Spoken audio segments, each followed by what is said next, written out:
नमस्कार दोस्तों, मैं अर्जुन आपका स्वागत करता हूँ स्टे बाय अर्जुन के यूट्यूब चैनल में। तो दोस्तों, आज की हमारी क्लास है भारत का सामान्य परिचय के बारे में। तो दोस्तों, हमने इलाहाबाद हाई कोर्ट RO 2026 के लिए जो है दोस्तों अपील बैच स्टार्ट किया है, जिसमें हम ज्योग्राफी का पूरा सिलेबस जो है कवर करने वाले हैं और जिसका हमारा टॉपिक रहेगा पहला भारत का सामान्य परिचय। तो दोस्तों, पहले जो है अपील बैच के लिए जो है हम ज्योग्राफी का सिलेबस देख लेते हैं और उसके बाद जो हम अपना भारत का सामान्य परिचय टॉपिक के बारे में जो है आगे बढ़ेंगे। तो दोस्तों, पहले जो है सिलेबस देख लेते हैं। चलिए वीडियो को स्टार्ट करते हैं।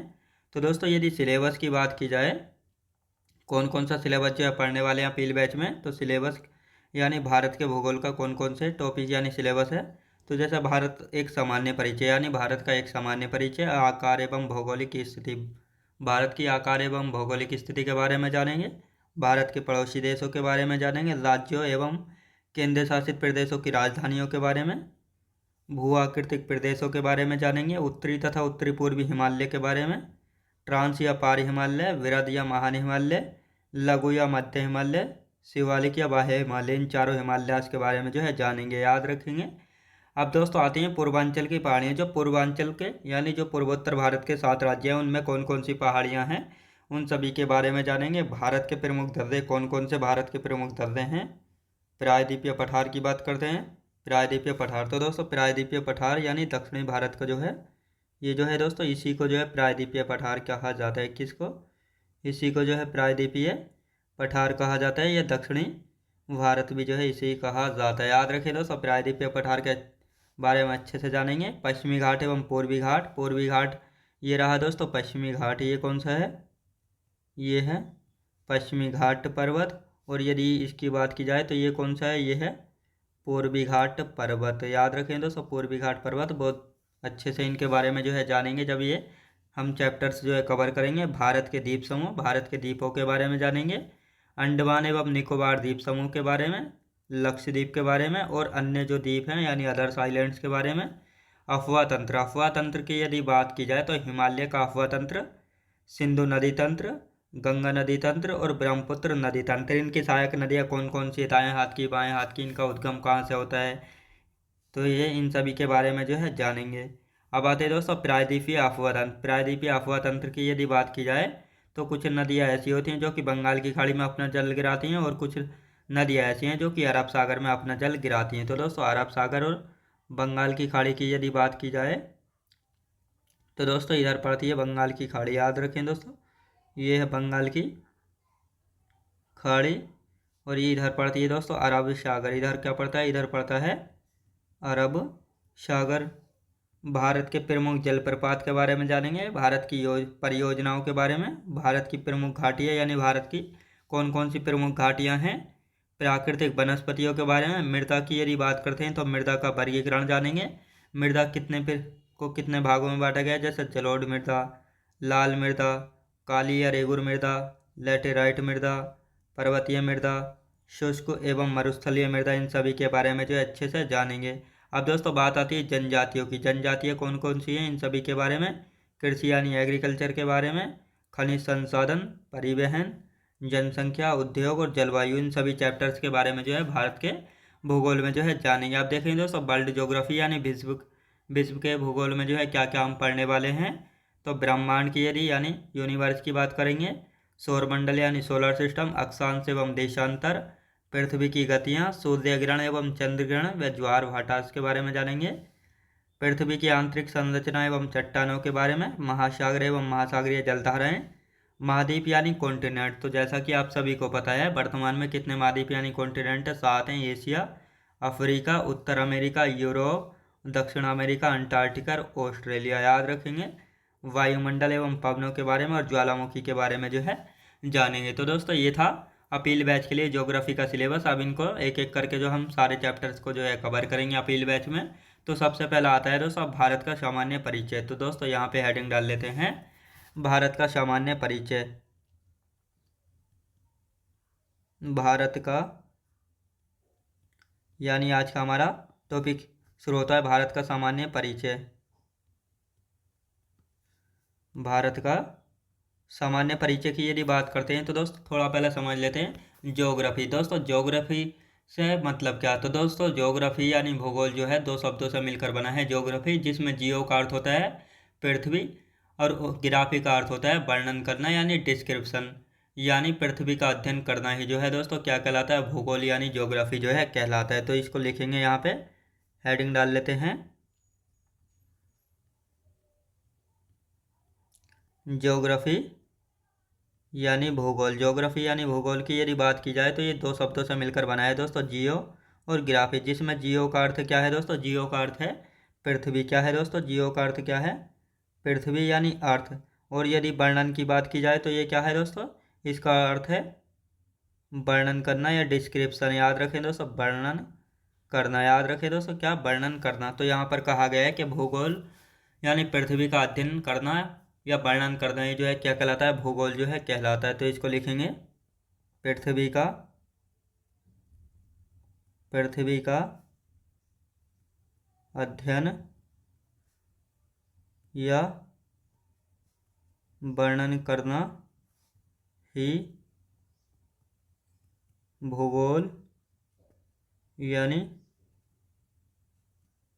जियोग्राफी कहलाता है। याद रखें दोस्तों क्या कहलाता है, ज्योग्राफी जो है कहलाता है। तो दोस्तों यहाँ पर हम बात करते हैं ज्योग्राफी। तो ज्योग्राफी जो है दो शब्दों से मिलकर बना होता है, जियो, जियो का अर्थ होता है दोस्तों पृथ्वी, और ग्राफी का अर्थ होता है वर्णन करना या अध्ययन करना। तो यहाँ पर परिभाषा बनती है, पृथ्वी का अध्ययन या अध्ययन करना या वर्णन करना ही जो है दोस्तों भूगोल यानी ज्योग्राफी जो है कहलाता है, भूगोल यानी ज्योग्राफी जो है कहलाता है। अब आते हैं दोस्तों इंडिया। इंडिया को जो है किन अलग अलग नामों से जो है जाना जाता है, और इन नामों को जो है किन किन ने दिया था, यानी किस किस के कारण जो है ये नाम पड़े। जैसे इंडिया को दोस्तों आर्यभट्ट के नाम से जाना जाता है, भारत के नाम से, हिंदुस्तान के नाम से, जम्बूद्वीप के नाम से, इन अलग अलग नामों से जो है जाना जाता है। अब ये जो नाम पड़े हैं इनका रीजन क्या है, किसके कारण जो है ये नाम जो है पड़े हैं, तो इन सभी को एक एक करके देखेंगे। तो सबसे पहले आते हैं इंडिया। इंडिया की यदि बात करते हैं तो इंडिया के ये अलग अलग नाम किसने दिए हैं। सबसे पहले तो दोस्तों इंडिया नाम किसने दिया था, यूनान वासियों ने। याद रखें दोस्तों किसने, यूनान वासियों ने। और इंडिया को भारत नाम किसने दिया था, तो ये भी समझेंगे, भारत, भारत नाम किसने दिया, एक एक करके अभी समझेंगे, बिल्कुल टेंशन नहीं लेना है। आर्यभट्ट के नाम से भी जाना जाता है दोस्तों, जम्बू द्वीप के भी नाम से जाना जाता है, जम्बू द्वीप के नाम से, और हिंदुस्तान के नाम से। याद रखें दोस्तों हिंदुस्तान के नाम से, यानी भारत को इन अलग अलग नामों से जो है जाना जाता है। अब इनको एक एक करके यहाँ पे लिखना स्टार्ट करते हैं। तो दोस्तों सबसे पहले हम बात करेंगे आर्यभट्ट। आर्यभट्ट की यदि बात की जाए तो आर्यभट्ट नाम कैसे पड़ा है भारत का, तो भारत में जो बसने वाले आर्य थे उनके नाम पर जो है पड़ा। यदि भारत की बात की जाए तो आर्यों के शक्तिशाली राजा भरत के नाम पर जो है हमारे देश का नाम भारत पड़ा है। हिंदुस्तान की यदि बात की जाए तो ईरानियों या पारसियों के द्वारा जो है हमारे देश का नाम हिंदुस्तान जो है पड़ा है। और जम्बूद्वीप की यदि बात की जाए तो जम्बूद्वीप जो है बौद्ध काल में भारत को जम्बूद्वीप कहा जाता था। ये जानकारी हमको कहाँ से मिलती है, पुराणों से जो है मिलती है। और भारत को जम्बूद्वीप किस काल में कहा गया, बौद्ध काल में जो है कहा गया है। किस काल में दोस्तों, बौद्ध काल में कहा गया है। तो अब इनको एक एक करके लिख लेते हैं। सबसे पहला आता है दोस्तों आर्यभट्ट। आर्यभट्ट की यदि बात की जाए तो ये नाम कैसे पड़ा है, भारत में बसने वाले आर्यों के नाम पर। भारत में बसने वाले आर्यों के नाम पर, आर्यों के नाम पर जो है पड़ा है। अब बात आती है दूसरे की दोस्तों, दूसरा कौन सा है, दूसरा देख लेते हैं भारत। भारत नाम कैसे पड़ा था, आर्यों के शक्तिशाली राजा भरत के नाम पर हमारे देश का नाम जो है भारत पड़ा है। आर्यों के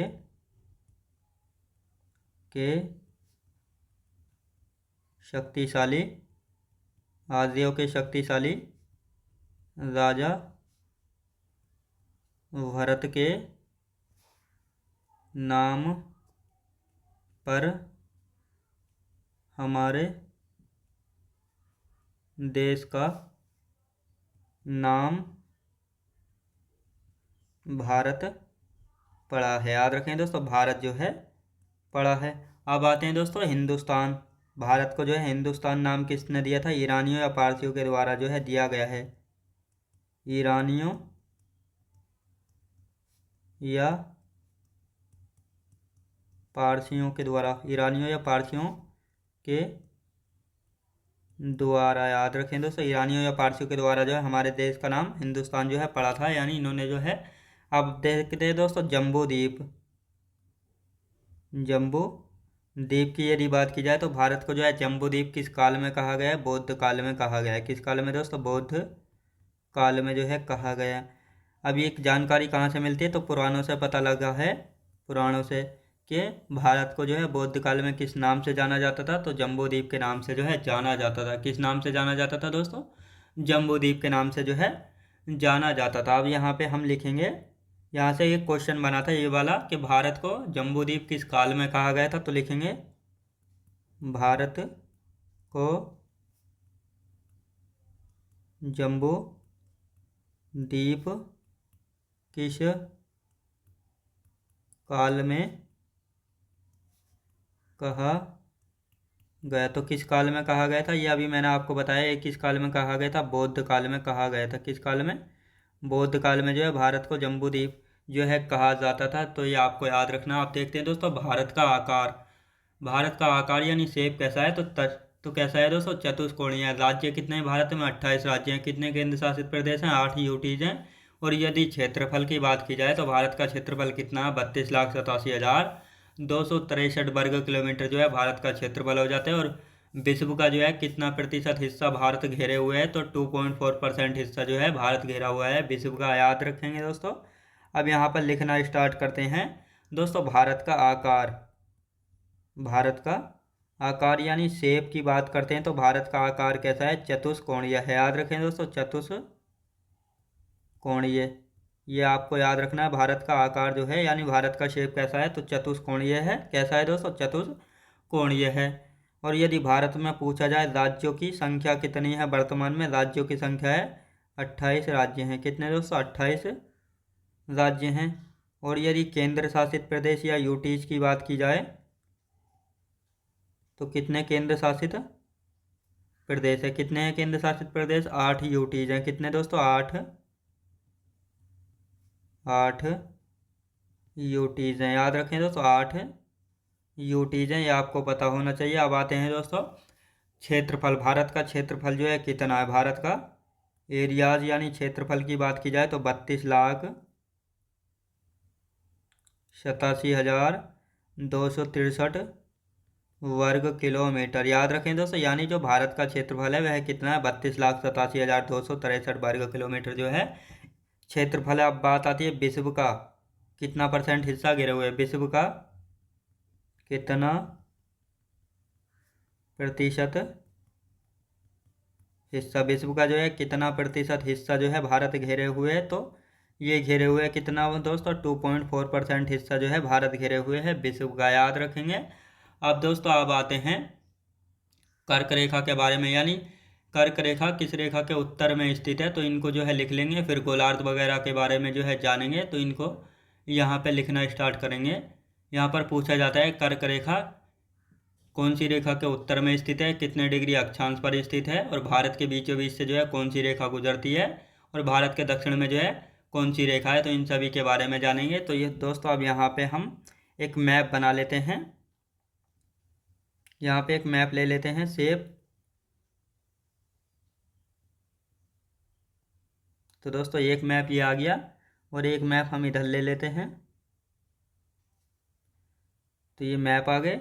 अब दोस्तों भारत के जो ये मान लेते हैं पृथ्वी है, तो दोस्तों पृथ्वी के बीचों बीच से जो है कौन सी रेखा गुजरती है? तो पृथ्वी के बीचों बीच से जो है ये 0 डिग्री रेखा गुजरती है। कौन सी दोस्तों? 0 डिग्री रेखा गुजरती है। और साथ ही दोस्तों इसको जो है किस नाम से जाना जाता है? भूमध्य रेखा, विषुवत रेखा के नाम से जाना जाता है। भूमध्य रेखा भी इसको कहा जाता है 0 डिग्री अक्षांश को। विषुवत रेखा भी कहा जाता है। विषुवत रेखा, याद रखें दोस्तों, विषुवत रेखा भी जो है कहा जाता है। अब बात आती है दोस्तों भूमध्य रेखा के उत्तर में कौन सी रेखा गुजरती है? तो दोस्तों ये रही कर्क रेखा। ये है कर्क रेखा। कितने डिग्री अक्षांश पर है? तो 23.5 डिग्री अक्षांश पर स्थित है। 23.5 डिग्री उत्तरी अक्षांश पर स्थित है। याद रखें दोस्तों 23.5 डिग्री उत्तरी अक्षांश पर जो है स्थित है। और यदि पूछा जाए भारत भूमध्य रेखा के दक्षिण में कौन सी रेखा है? तो दोस्तों ये है, ये कौन सी रेखा है? ये है मकर रेखा। कौन सी है? ये है मकर रेखा। ये कितने डिग्री अक्षांश पर है? तो ये भी 23.5 डिग्री दक्षिणी अक्षांश पर स्थित है। कितने दोस्तों? दक्षिणी अक्षांश पर जो है स्थित है। तो ये आपको याद रखना है, याद रखेंगे। अब दोस्तों यहाँ पर बात आती है, ये कर्क रेखा जो है, यही कर्क रेखा है जो कि भारत के बीचों बीच से जो है होकर गुजरती है। याद रखें दोस्तों, यही कर्क रेखा है जो कि भारत के बीचों बीच से होकर जो है गुजरती है। ये वाला दोस्तों नॉर्थ पोल हो गया और ये वाला हो गया साउथ पोल। अब दोस्तों हम जानेंगे कर्क अक्षांश और देशांतर में क्या फ़र्क है। तो दोस्तों जो ये वाली लेटी हुई रेखा है, ये वाली, इनको जो है क्या कहा जाता है, इनको कहा जाता है अक्षांश। लेटी वाली अक्षांश, ये ग्रीन वाली जो है, ये सारी अक्षांश कहलाती हैं। यानी जो ये लेटी हुई रेखाएं हैं जो कि पश्चिम से पूर्व की ओर रेखाएं खींची जाती हैं, उन सभी को अक्षांश जो है कहा जाता है। क्या कहा जाता है दोस्तों, इनको जो है सभी को अक्षांश जो है कहा जाता है। क्या अक्षांश जो है इनको कहा जाता है। और यदि बात की जाए तो इस प्रकार जो ये खींची गई हैं ये खड़ी वाली रेखाएं, यानी जो उत्तर से जो है साउथ की तरफ खींची जाती हैं, तो इनको किस नाम से जाना जाता है, तो इनको जो है दोस्तों देशांतर रेखाएं कहा जाता है। क्या कहा जाता है, इनको देशांतर रेखाएं जो हैं कहा जाता है। इनको कहा जाता है दोस्तों देशांतर, देशांतर रेखा कहा जाता है इनको। क्या, देशांतर रेखा कहा जाता है इनको, देशांतर रेखा जो है इनको कहा जाता है। अब आते हैं दोस्तों गोलार्ध, गोलार्ध वगैरह के बारे में जान लेते हैं। तो सबसे पहले हम यहाँ पे एक मैप बनाएंगे। तो दोस्तों ये बात करते हैं, ये है पूरा गोला। अब यदि इसके आधे गोले की बात की जाए तो इसके आधे गोले को क्या कहा जाता है, अर्धगोलार्ध जो है कहा जाता है। तो दोस्तों अब यहाँ पे हम बात करते हैं, ये पृथ्वी के बीचों बीच से जो है ये आधा गोला, तो ये ऊपर वाला हो गया, और ये आधा गोला हो गया दोस्तों नीचे वाला। ये आधा गोला और ये आधा गोला, और ये है पूरा गोला।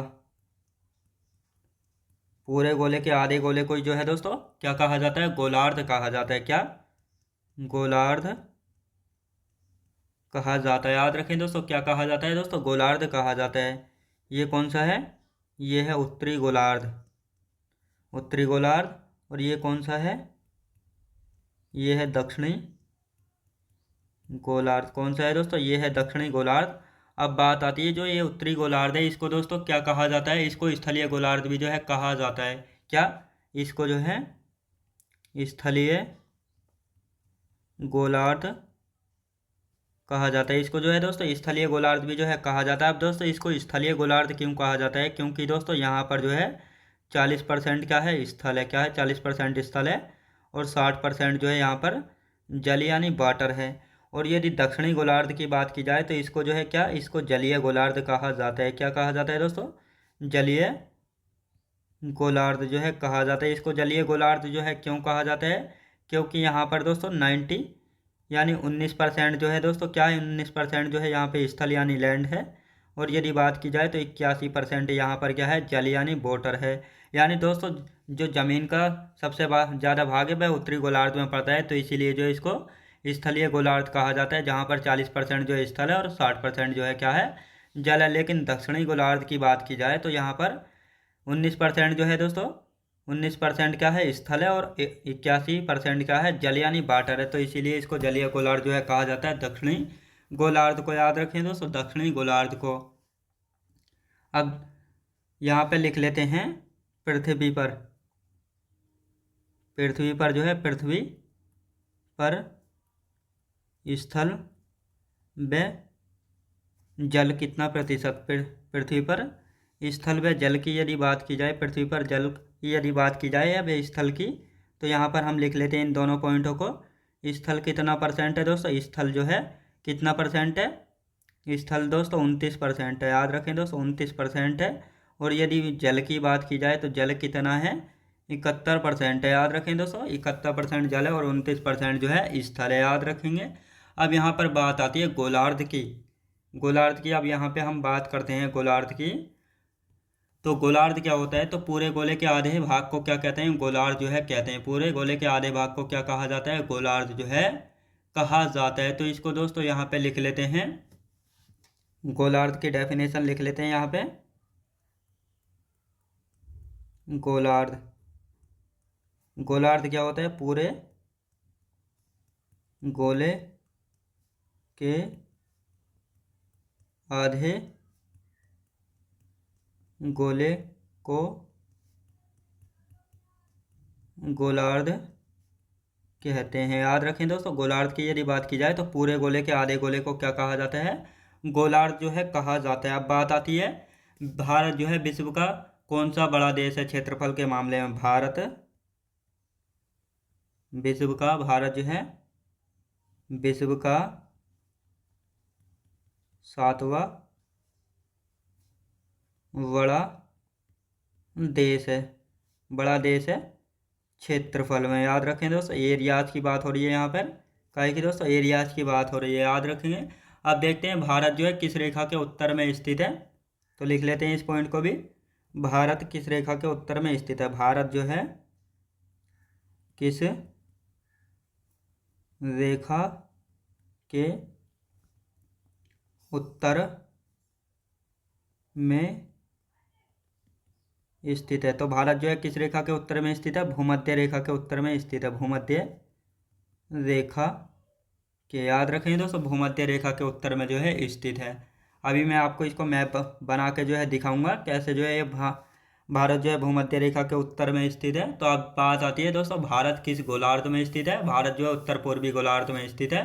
भारत किस कटिबंध में स्थित है? उष्ण व उपोष्ण कटिबंध में स्थित है। तो इन दोनों पॉइंटों को पहले लिख लेते हैं, फिर अच्छे से मैप बनाएंगे। भारत किस गोलार्ध में स्थित है? भारत जो है किस गोलार्ध में स्थित है? उत्तर पूर्वी गोलार्ध में स्थित है, लिखेंगे उत्तर पूर्वी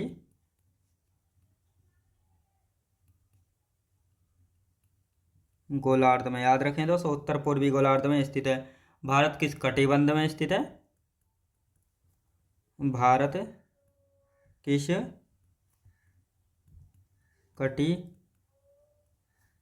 में स्थित है?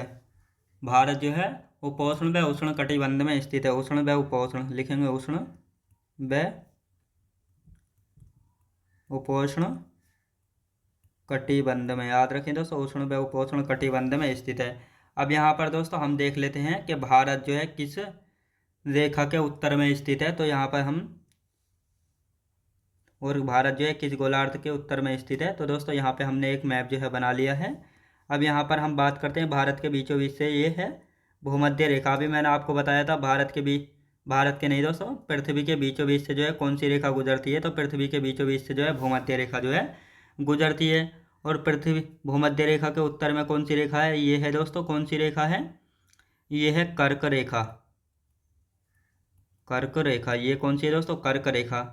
अब यहाँ पर बात करते हैं, तो दोस्तों ये हो गया नॉर्थ पोल, ये साउथ पोल, ये कौन सा हिस्सा है? ये है वेस्ट, ये है ईस्ट। याद रखें दोस्तों, ये है ईस्ट।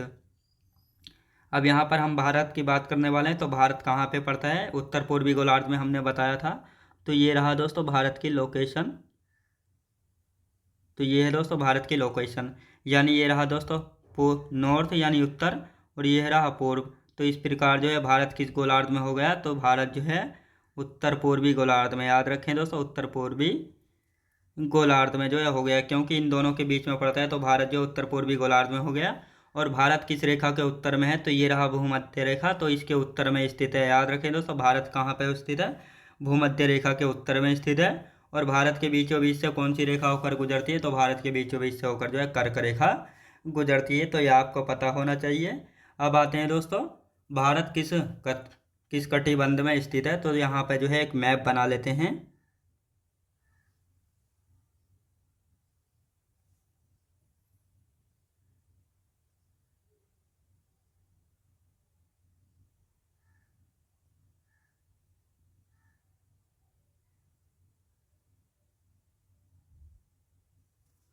भारत जो किस कटिबंध में स्थित है, ये हमने एक छोटा सा मैप बना लिया है।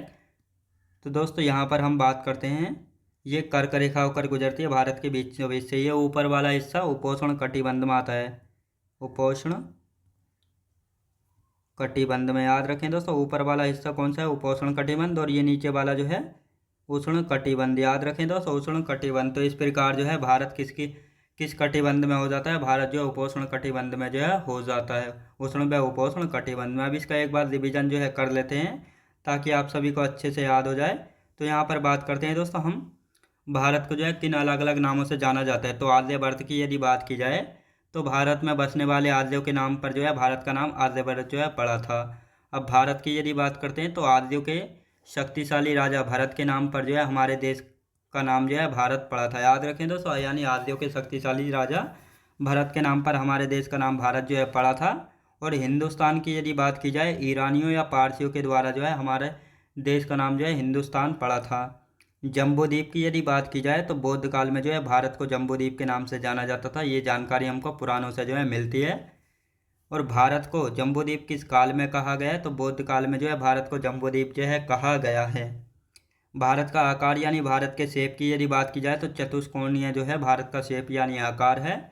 भारत में कितने राज्य हैं, तो भारत में जो है 28 राज्य हैं। याद रखें दोस्तों, भारत में 28 राज्य हैं। और केंद्र शासित प्रदेश की यदि बात की जाए तो 8 यूटीज़ हैं भारत में, यानी यूनियन टेरिटरीज। भारत के क्षेत्रफल की बात की जाए तो 32,87,263 वर्ग किलोमीटर भारत का क्षेत्रफल जो है हो जाता है।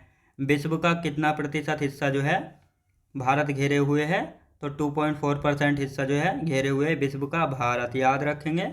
अब दोस्तों यहाँ पर आती है कर्क रेखा, भारत के बीचों बीच से होकर गुजरती है। और कर्क रेखा किस रेखा के उत्तर में है, तो दोस्तों ये है पृथ्वी का बीचों बीच से जो है भूमध्य रेखा या 0 डिग्री रेखा या विषुवत रेखा जो है होकर गुजरती है। और इसी रेखा के उत्तर में पड़ती है कर्क रेखा, जो कि 23.5 डिग्री उत्तरी अक्षांश पर है। और विषुवत रेखा के दक्षिण में पड़ती है दोस्तों मकर रेखा, जो कि 23.5 डिग्री दक्षिणी अक्षांश पर स्थित है। और यदि देशांतर की बात की जाए तो ये खड़ी रेखाएं देशांतर कहलाती हैं, और लेटी हुई रेखाएं जो हैं अक्षांश रेखाएं जो है कहलाती हैं।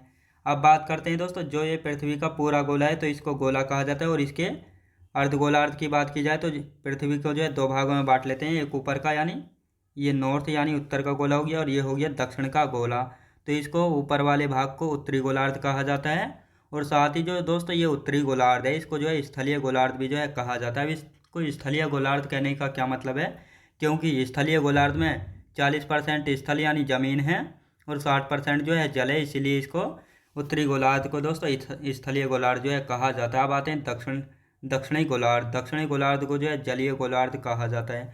अब इसको जलीय गोलार्ध क्यों कहा गया है, क्योंकि यहाँ पर जो है 19% स्थल है मात्र और 81% जल है, तो इसीलिए जो इसको स्थलीय गोलार्ध नहीं कहा जाता है बल्कि जलीय गोलार्ध जो है कहा जाता है। पृथ्वी पर स्थल और जल कितना है, तो स्थल है पृथ्वी पर 29% और जल है दोस्तों 71%। याद रखेंगे। अब आते हैं दोस्तों गोलार्ध। गोलार्ध होता क्या है, तो पूरे गोले के आधे गोले को गोलार्ध जो है कहा जाता है। भारत जो है विश्व का 7वां बड़ा देश है क्षेत्रफल के मामले में। पूछा जाता है भारत कौन सा बड़ा देश है क्षेत्रफल के मामले में, तो 7वां सबसे बड़ा देश है भारत क्षेत्रफल के मामले में। भारत किस रेखा के उत्तर में स्थित है, भारत जो है भूमध्य रेखा के उत्तर में स्थित है। अभी मैंने बताया था, ये रही भूमध्य रेखा और ये रहा भारत, यानी ऊपर वाला हिस्सा नॉर्थ कहलाता है भूमध्य रेखा का, और नीचे वाला हिस्सा जो है क्या कहलाता है, दक्षिणी भाग जो है कहलाता है। याद रखेंगे। भारत किस गोलार्ध में स्थित है, उत्तर पूर्वी गोलार्ध में स्थित है। याद रखें दोस्तों, ये उत्तर पूर्वी गोलार्ध में जो स्थित है, ये रहा भारत, ये नॉर्थ और ये ईस्ट, इन दोनों के बीच में जो है पड़ता है, तो इसीलिए उत्तर पूर्वी गोलार्ध में है भारत। भारत किस कटिबंध में स्थित है, उष्ण व उपोष्ण कटिबंध में स्थित है। तो दोस्तों कर्क रेखा से उत्तर वाला हिस्सा जो है उपोष्ण और कर्क रेखा से दक्षिण वाला हिस्सा जो है क्या कहलाता है, उष्ण कटिबंध जो है कहलाता है। तो इस प्रकार भारत जो है किस कटिबंध में स्थित है, उष्ण व उपोष्ण कटिबंध में जो है स्थित है। तो दोस्तों आज का हमारा समय जो है समाप्त हो चुका है, और बाकी का जो इससे बचा है उसको कल की क्लास में अच्छे से जानेंगे। तो दोस्तों मैं उम्मीद करता हूँ आपको वीडियो क्वालिटी कंटेंट वगैरह सभी कुछ आपको पसंद आया होगा। पसंद आया तो लाइक शेयर और सब्सक्राइब करना बिल्कुल भी ना भूलें। साथ ही दोस्तों अगर आप हमारे चैनल पर पहली बार आएँ तो हमारे चैनल को भी सब्सक्राइब कर लीजिएगा, साथ ही बेल आइकन को प्रेस कर लीजिएगा ताकि हमारे आने वाले वीडियो का नोटिफिकेशन जो है आप तक पहुँचता रहे। तो चलिए दोस्तों मिलते हैं नेक्स्ट वीडियोज़ में।